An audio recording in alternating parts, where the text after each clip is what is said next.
It's the Ross Tucker Football Podcast. Oh, yeah, it is. But it's not just any Ross Tucker Football Podcast. It is a Wisdom Wednesday with Will. I just made that up right now. Will Brinson, my buddy from CBS Sports. I just couldn't take it anymore. After a full week to 10 days of Matthew Stafford is a Hall of Famer tweets, I had to get him on the show to discuss this with him. So Will Brinson got a daily podcast. We'll get to him momentarily. You guys already know that already tomorrow, it'll be a Greg Cosell Thursday. It'll be the last Ross Tucker football podcast of the week, which means we'll have a new Spread the Word winner via social media at Ross Tucker NFL, at Ross Tucker Pod. We'll have a new sponsor confirmation email winner and a new YouTube shout out winner, youtube.com/Ross Tucker NFL. The winners come fast in the offseason. If you guys haven't noticed, I don't remember if I said we're presented by DraftKings, but we absolutely are. It's Big Show time. The Big Show. All right, so this guy's a stud. I'm a big fan of his tweets. I'm a big fan of everything he does over at CBS. I like the Pick Six Pod. I love everything this guy's got going on, other than last week when he was supposed to come on the show and he just totally bailed on me. Total no-show. Yeah, what's up, man? How you doing, Ross? Look, this is a fluke, a crazy fluke accident because, like I was telling you before the show, something fell off behind me. Like my internet runs up behind this setup, and there's a gap because of like the internet hookup. Anyway, long story short, my son is like going to bed and watching some TV in bed before he goes to sleep. Watching little Pete the cat, and all of a sudden the spinning wheel shows up, and I go downstairs and there's spinning wheel everywhere. Internet's down, phone's not working, and something has fallen off the wall and severed the internet cord that runs into the house. And I stayed up until like 2:30 in the morning. And my fingers actually still hurt from it. I was trying to fix these tiny little wires and finally just gave up and yada, yada, yada. Spent a bunch of time with AT&T. I wasn't ducking your hard-hitting questions on Matthew Stafford being a Hall of Famer. and I do agree that I probably took it like 10 or 12 tweets too far with the Matthew Stafford stuff after the Rams won the Super Bowl. All right, so a couple things. First of all, it's so funny because when Brian and I were about to get ready for the interview and it was like 5 minutes, and it was 10 minutes, I said, Will is not like this. Like, yeah. Will is like a detailed guy. Will's not like some guy that doesn't. I said, something happened to his internet. Like, I knew either your phone died or something happened. Like, my DM to you was like, bro, are you okay? Like, I knew something had happened. We don't have very good cell service at our house, which is, something that, it's not like something you don't think about when you're buying a house. I mean, I guess you should. Maybe you should. Maybe I'm not detour-oriented. But like, you always think, like, it's fine. And so I was like trying to send out DMs or send out texts, and they're not going through. And it's just, and without the wireless, anyway. Yes, Dude, I'm just telling you right now. That is the first thing I check if I'm in a house now. Like, that is. Yeah. Oh, me too. I mean, usually you have Wi-Fi or whatever. So anyway, let's get to the Stafford thing. So since when have you been such a big Stafford guy? Like, I know you're a Phillip Rivers guy and he went to NC State. You went to NC State. I guess I'm curious initially about like the genesis of your Stafford. I don't remember this when he was with the Lions that much.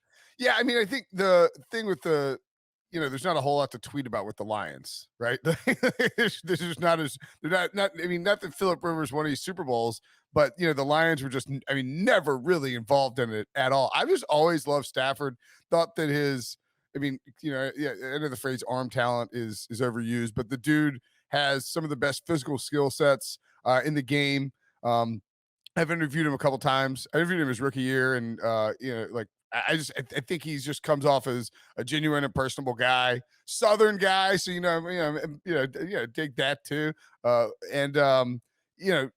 Always thought that the way he went about his business in Detroit was really impressive. That he got a bad rap. I don't want to stump for Kirk Cousins too, but the whole idea, it's like, oh, he can't beat anybody with the winning record and he can't win a playoff game. Talking about Stafford specifically, it's like, well, yeah, that's not a Stafford thing. That's a Detroit thing. I mean, they chased off Barry Sanders and Calvin Johnson, and Stafford's fighting through these injuries and battling.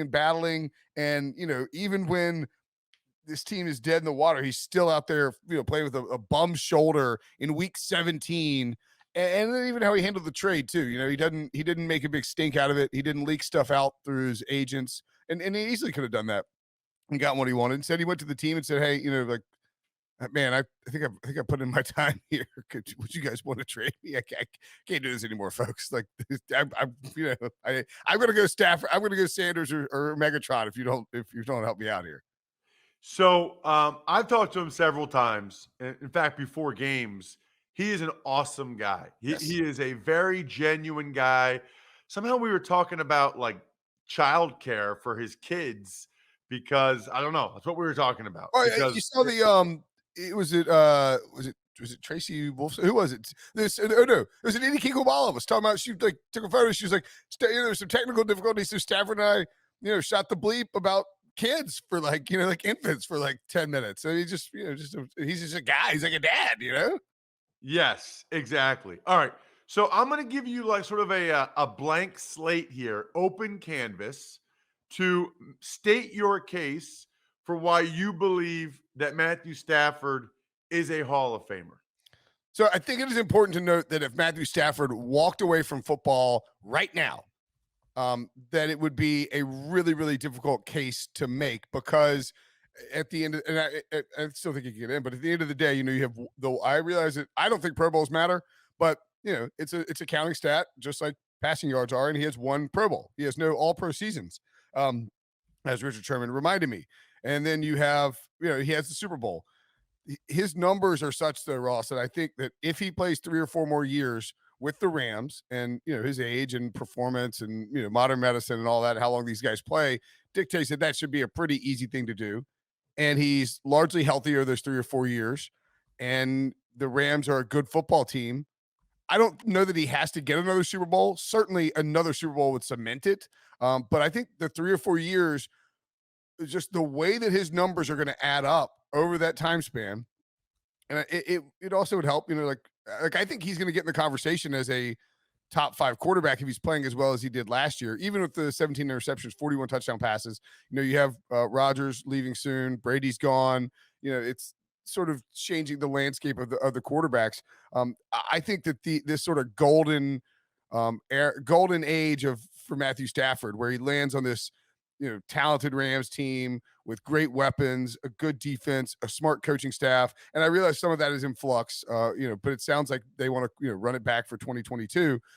Because of all that, he's set up to really succeed in the twilight, the prime-ish twilight of his career. And I think that he'll end up, when he's done, when you look at the numbers, the stats, and the postseason accolades, when it's all said and done, it'll be not a fairly easy choice, but a pretty easy decision to put him in the Hall of Fame. Mike Sando had a good article about it on The Athletic, and I tend to agree. Like, there is probably to really, really pound the table for Stafford, there's probably a few more years of this that needs to happen. But the numbers should be pretty easy to obtain with a 17-game schedule and that offense and those weapons. So for me, I think it's when I was making the case last year, at the end of last year, when he was on the Lions, it was still a project. It's always a projection. You're not saying, like Aaron Donald, if he walks away today, Hall of Famer. Like he's done what he needs to do. Stafford, I think, just over the course of the rest of his career, will cement himself as somebody who should be in the Hall of Fame. And I get that there's people like, we're not putting all the quarterbacks in. I don't have to put all the quarterbacks in. Well, we shouldn't. I mean, just because there are a lot more elite quarterbacks in this era, and it's not all the passing stuff. I mean, it really is like these guys watched Tom Brady growing up. They watched Peyton Manning growing up. It's sort of the Tiger Woods effect to that degree. And also, you have all these quarterback camps, right? There's just more good quarterbacks than there were in years past. I don't think that we should punish a generation, a more talented generation, just because fewer guys were Hall of Fame caliber, in the years prior to them. All right, so a couple things here. Number one, I'm glad to hear you say that it's a projection based on what you're anticipating over the next 3 or 4 years, because my buddy Dan Orlovsky is like, he's a lock Hall of Famer, like it's over. And I don't think he would get in the Hall of Fame at all if he retired tomorrow. Like It, I don't. it would be a hard. It would be a really tough. Now, I mean, look, I don't.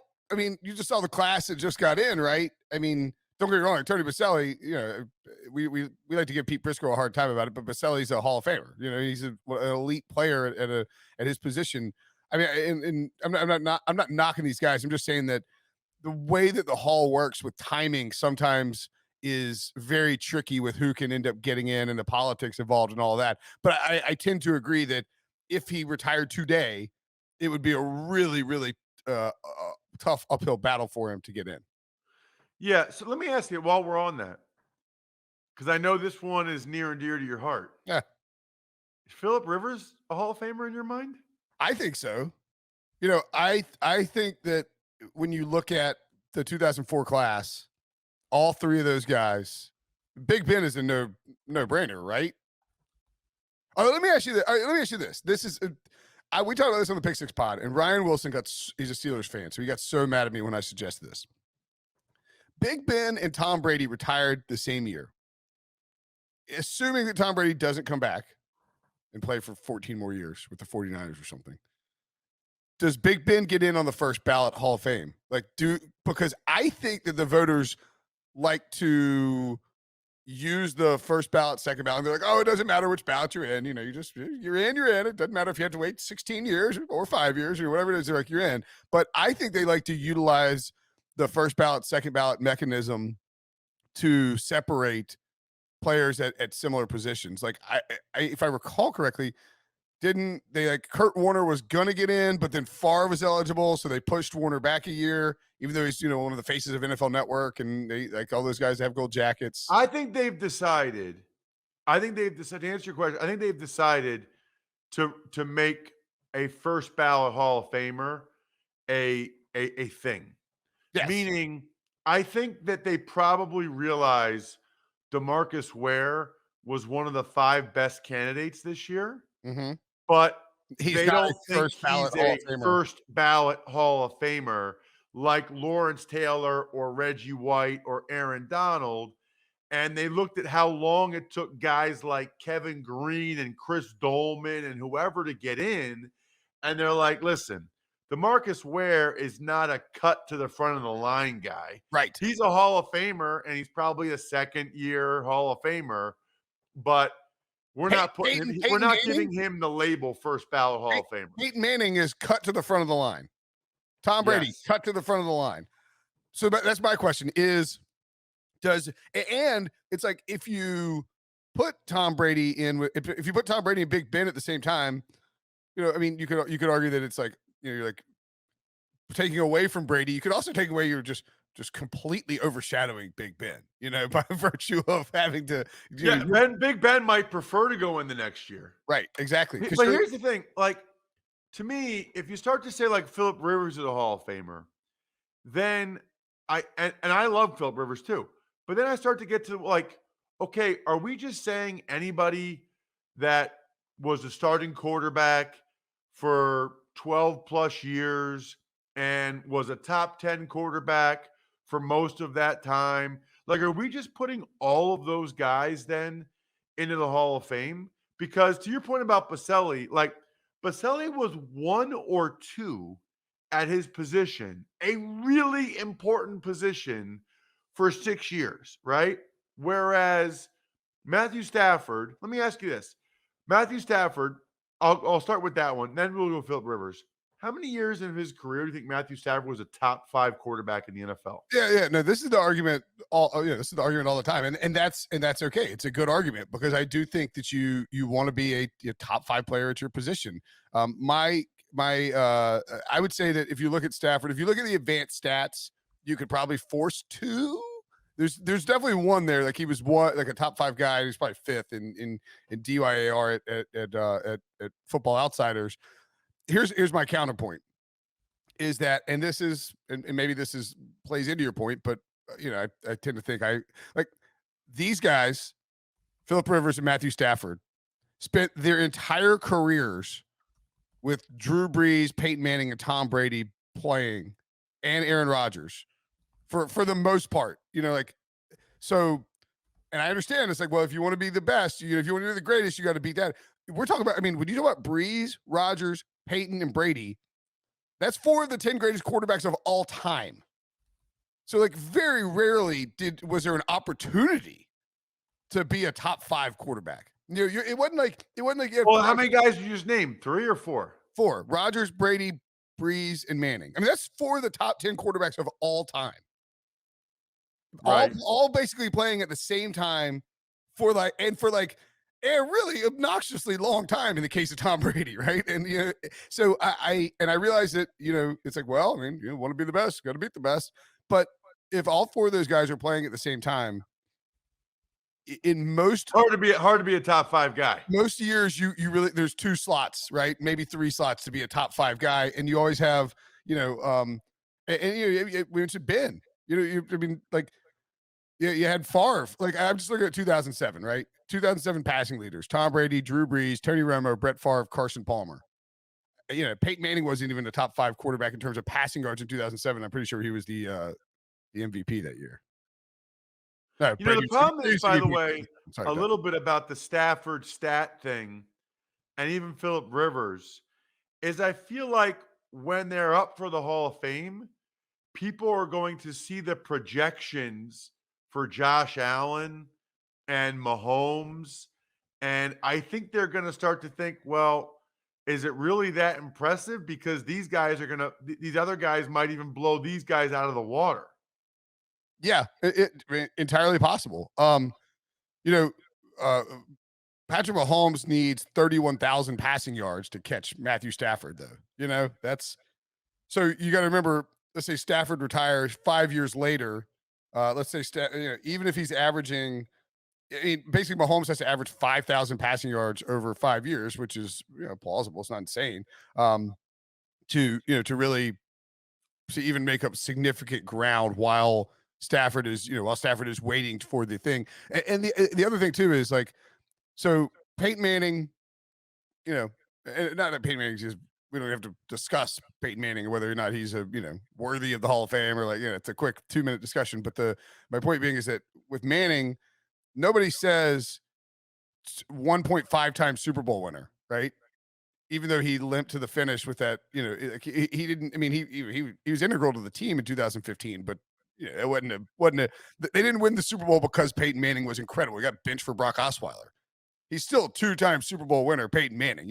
Once you get far enough removed from the moment and the arguments that happened during the in the moment, we sort of forget about it to a certain extent. So I think if Stafford finishes, so he's at 49,995 passing yards. Let's say he plays 4 more years and averages 4,800 yards. That's another 19,020 or 19,200, excuse me. That would put him at 69,195 passing yards, which would be 5th all time behind just Tom Brady, Drew Brees, Peyton Manning, and Brett Favre. And I realize it's a passing era. I know it's counting stats and all that. But if you look at the top 14 guys, you look at top 15 if you want, in terms of passing yards, the only guys who aren't in the Hall of Fame are Brady, Brees, they're locks. Roethlisberger, he's getting in. Rivers, I think, is a close one. Matt Ryan, Eli Manning. I think Eli is a lock to get in, even though I would put him 3rd quarterback in that class. Rodgers, lock to get in, and then Stafford, and then Carson Palmer too, who's like I think. Okay, here's my question. Right now, even with your Stafford projections, 4 more years, let's say, who do you think who would you stump for the most between Rivers, Stafford, and Eli Manning? Oh, Eli is it's the thing. It's like, I guess people are like, when you start making these arguments, people are like, and this is not answering the question, but people are like, oh, how many all pros does Matthew Stafford have? It's like, well, Drew Brees, and this goes back to the point about how hard it is. So you have to be the number 1 quarterback in football to be all pro. Drew Brees, Big Ben, and Eli Manning all three of whom we think are probably getting in the Hall of Fame, have one All-Pro between them. One. Like, that's how hard it is to be it's not being a top 5 quarterback isn't easy in this era. I mean, I think Rivers deserves to get in over Eli. I don't think it'll happen because Eli has the 2 rings and his last name is Manning. Like I said, Stafford, I think, I think Stafford, I think that Super Bowl ring trumps a lot of stuff. Like the fact that Rivers never won one, even though he had to play in the AFC with Tom Brady, never even got to one. Yeah. Hurts him a lot. A ton. It'll be interesting. Well, think about I think Ross, think about it this way. If Matt Ryan holds on and beats the Patriots, he's in the Hall of Fame. Because he's got an MVP, probably Super Bowl MVP, Super Bowl ring, and all the stats that go along with it. Like, it's just it's unfortunate, but it's just sort of how it works. There are boxes you're trying to check to confirm that somebody is a Hall of Fame player. No question. Check him out on social media, by the way, at Will Brinson. That's how you know everything Will is always up to. He's got a terrific podcast, which I think I've been on before. I can't remember. The Pick Six Pod, yes, at Pick Six Pod. Will, this is exactly what I was looking for. Thank you, man. All right, buddy. See you, man. We've talked several times recently about mental health. We actually have had, if you remember, Dr. Carrie Hastings from the Rams on. We had the former NFL player on. It's pretty cool. And this is what's interesting. This podcast is sponsored by BetterHelp. BetterHelp, it's H-E-L-P, will assess your needs and match you with your own licensed professional therapist. You'll be matched with a therapist in under 48 hours. It's not a crisis line. It's not self-help. It is professional therapy done securely online. Visit betterhelp.com/football. That's better, H-E-L-P. And join the over 2 million people who have taken charge of their mental health with the help of an experienced professional. In fact, so many people have been using BetterHelp that they are recruiting additional therapists in all 50 states. Special offer, by the way, for Ross Tucker Football Podcast listeners. Get 10% off your first month at betterhelp.com/football. Tuck's Takes. Morning, Ross. Let's start today with the NFL and the XFL having a partnership on innovation and development moving forward. Love that. Don't really know what it means, but I love that the NFL is going to use at least one of these leagues. They really should use all of them if they could partner, but use at least one of these leagues for innovation when it comes to rules, officiating, technology, all those things. It's a great idea. The development thing I think is interesting. The XFL made it clear that they're not looking to become a minor league for the NFL, but clearly if you partner with the XFL or with the NFL, you're doing that for a reason, because you're hoping that there's value in that for both sides, but especially for you. And with the USFL starting this spring, I don't think the XFL will start until 23 at the earliest. I do think it's interesting that they wanted to kind of get a jump on the USFL in terms of getting some type of partnership with the NFL. And I like the fact that the XFL and these other leagues have tried different things at the NFL and said, hey, you know what? That worked. That was good. Tuck's Takes. The NFL has said that they are not going to investigate the Dallas Cowboys voyeurism scandal, which, by the way, was the main topic on the Business of Sports this week. That's right. Good plug. No Andrew Brandt this week on the Ross Tucker Football Podcast. So check out the Business of Sports podcast with Andrew and Don Van Natta, who was on there talking about the research he did into the Cowboys voyeurism issue. I don't know. I was on a radio station yesterday. They were like, well, why won't the NFL investigate this? My guess is because it's over. I mean, in the sense that the women that were involved settled and they got their money. They're not complaining as far as I know. The guy that was implicated for the Cowboys, the executive, he has retired. He's gone. So I think from the NFL's perspective, it's like, okay, the victims, that part of it's done. The guy for the Cowboys is no longer there. That's my sense. I don't know, but that's my guess as to why they're not investigating it. Tuck's takes.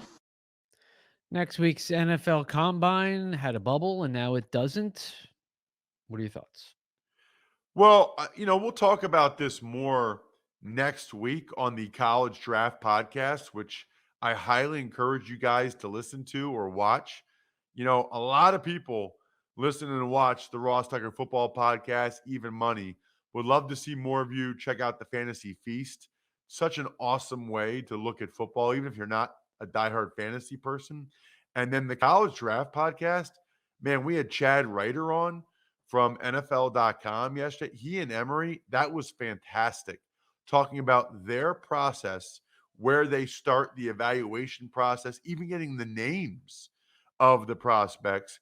In terms of the combine, the agents were all freaking out because they weren't going to be able to have their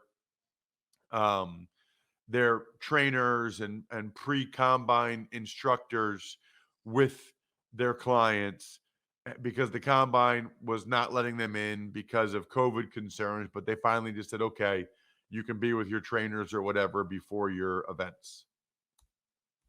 Tuck's takes. Aaron Rodgers was on social media yesterday with a gratitude for a bunch of people, but kind of cryptic. Still doesn't know where we're playing next year. Right. I wanted to get into this with Will, but we were so far down the Stafford and Rivers Hall of Fame conversation that I didn't want to detour. A couple thoughts, I guess, Bri. Number one, I don't know how he can really, quote unquote, make a decision until he knows what the deal is with Davante Adams. I mean, that's a huge freaking part of the decision, right? Like, that's a huge part of it. So I don't know how he can be expected to make a decision until he knows what's going on with Davante Adams. That's number one. The other thing I would say is, for a guy that claims he doesn't like the media or doesn't like all the speculation from the media, he knew exactly what he was doing. You post all those pictures on social media. The last one, you're not in. Then you go on the McAfee show the next day. I mean, he knows exactly what he's doing. So the only thing I would say is he said he wasn't going to let it drag out that long. However, I don't know how he can make a decision before he knows Davante Adams' status. However, don't act like you don't like all the speculation and people talking about it when you're doing things that clearly lead people to talk about it and speculate about it. Tuck's takes.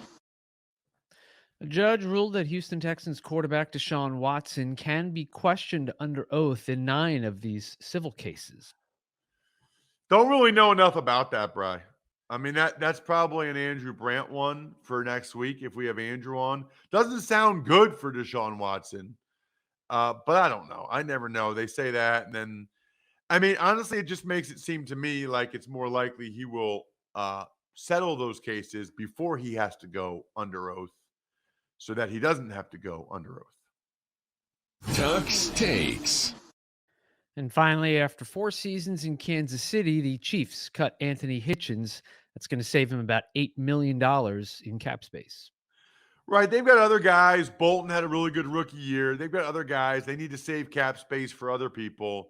Hitchens is a fine player, but they can save over $8 million. They're going to do it. They cut him loose now so he can get on the market earlier. That's really doing him a solid, which I like that Brett Veach did that. Just like I like all of our patrons, patreon.com/RT Media, including The I Think We're Done Here members, they get a shout out at the end of every show. Pizza Boy Brewing, Sporticulture, Vision Comics with an X, HumanHeadNYC.com, SteakhouseSports.com, and as a reminder, the greatest birthday and anniversary gift of all time, MyFrontPageStory.com. If you get a birthday or anniversary coming up, or you can just get a big jump on Mother's Day. Other than that, we got the Fantasy Feast today. Even money yesterday was awesome. I think we're done here. Thanks for listening to the Ross Tucker Football Podcast. Make sure to also subscribe to the Fantasy Feast, Even Money, Business of Sports, and College Draft. All available at Apple Podcasts, rosstucker.com, or wherever podcasts can be found. A lot of times on the show, I mentioned DraftKings. Here's what you need to know. You got to be 21 or older, New Jersey, Indiana, or Pennsylvania only. New customers only. Restrictions apply. See DraftKings.com/sportsbook for details. Gambling problem, call 1-800-GAMBLER, or in Indiana, 1-800-9-WITH-IT.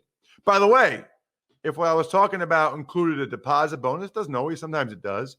Deposit bonus requires 25 times playthrough, and deposit bonuses are paid out in site credit.